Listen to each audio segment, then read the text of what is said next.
পুবের পাখি তারা বাসা বেঁধে থাকে মলয় দ্বীপে চন্দন বনে।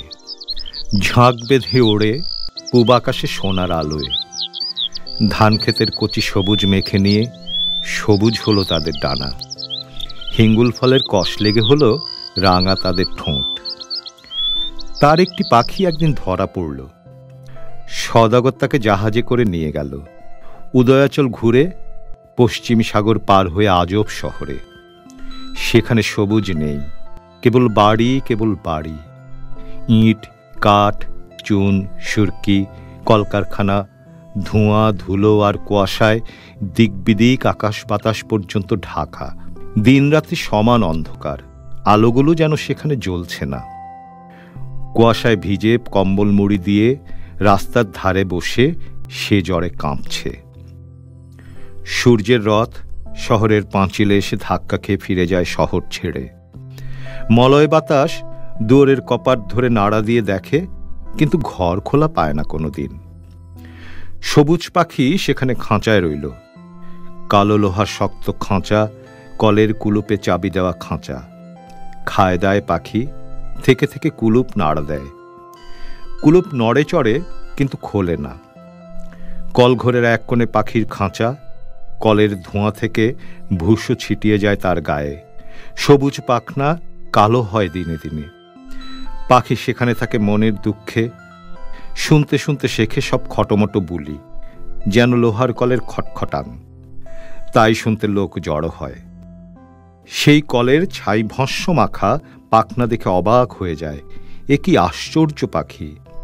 নাচতে পারে, গাইতে পারে, বলতে পারে, কইতে পারে, পড়তেও পারে।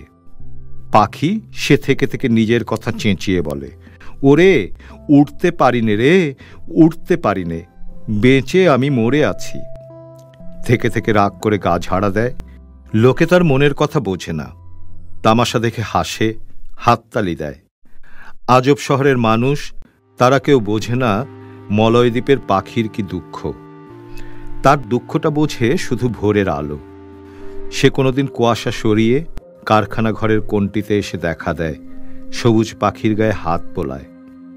ভয়ে ভয়ে আসে আলো, ভয়ে ভয়ে সরে যায়। পাখি বলে, যদি কোনোদিন সিন্ধু পারে যাও হে আলো, তবে ভুলো না মলয় দ্বীপের সবুজ ঘরে আমার খবর পৌঁছে দিও। বলো আমি বেঁচে মরে আছি। আলো বলে, যেদিন আমি বড় হয়ে উঠব, সেদিন নিশ্চয়ই নিশ্চয়ই তোমার কথা তোমার আপনার লোকের কাছে জানিয়ে আসব। শীত কাটল, পরিষ্কার হলো দিনে দিনে আকাশ। আলোর তেজ বেড়েই চলল। আর সে ভয়ে ভয়ে আসে না। অন্ধকারের ঘরে আসে রানীর মতো, চারদিক আলো করে। কারখানার কলকব্জা ঝকঝক করতে থাকে আলো পেয়ে।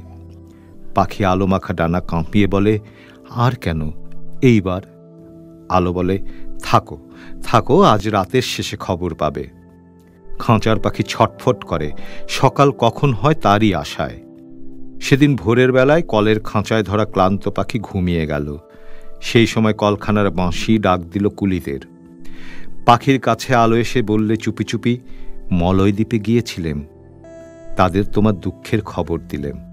পাখি ঘুমন্ত চোখ একটু খুলে শুধল, তারা কি বলে পাঠালে শুনি। আলো খাঁচার মধ্যে এগিয়ে এসে বলল, সবাই আহা করলে, কেবল একটি পাখি সে যেমন ছিল তেমনই রইল। পাখি ঘাড় তুলে বললে, তারপর? আলো তার পিঠে হাত বুলিয়ে বলল, তারপর সে ঝরা পাতার মতো গাছের তলায় লুটিয়ে পড়ল ধুলোতে। আর সবাই বললে, আহা, মরে বাঁচল রে। খাঁচার পাখি আর কোনো সাড়া দিলে না। কলঘরের কল চলল বেজে খটখটাং। যার পাখি সে খাঁচার কাছে এসে দেখলে পাখি মরে গেছে। আলো তার উপর পড়ে কাঁদছে।